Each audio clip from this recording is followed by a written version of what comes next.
Goeiedag en welkom by Inspireer. Hierdie week reis ons rondom hierdie belangrike onderwerp van liefde. Ek dink ons almal het al gehoor van agape, a self-giving love, without asking anything in return. Dis God se liefde vir my en vir jou.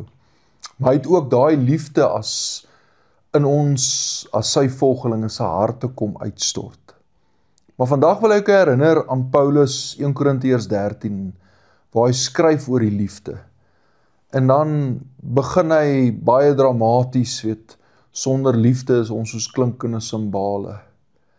Maar dan begin hy liefde definieer in 1 Korintiërs 13 vers 4, en hy begin met, die liefde is geduldig. Nou ek weet nie van jou nie, maar ek het nog nooit gehoor van iemand wat hou van wag nie. Niemand het nog ooit vir my gesê, gee my 'n absarei en jy maak my dag nie. Niemand van ons hou van wag nie. Maar dit verander nie die waarheid, dat die liefde is geduldig. En ongeduld se wortel is baie keer die eie ek, ego, myself.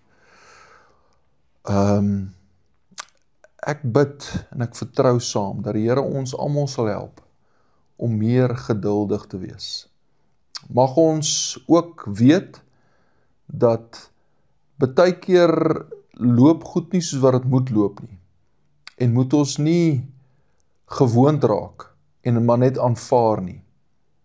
Ek glo as volgelinge van Jesus, is ek en jy ook geroep om stroom op te swem, nie in ons eie krag en ons eie vermoë nie, maar deur Christus Jesus wat ons die krag gee. Maar mag ons geduldig wees met onsself, mag ons geduldig wees met ander, en mag ons ook geduldig wees met God se unieke avontuur, God se unieke reis waarmee hy besig is, ook in ons eie lewens. Vandag wil ek jou herinner, wanneer Paulus skryf oor die liefde en dit definieer, begin hy deur te sê, die liefde is geduldig.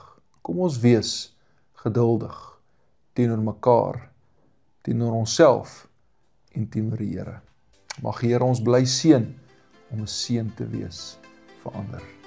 Leef jou gees groot.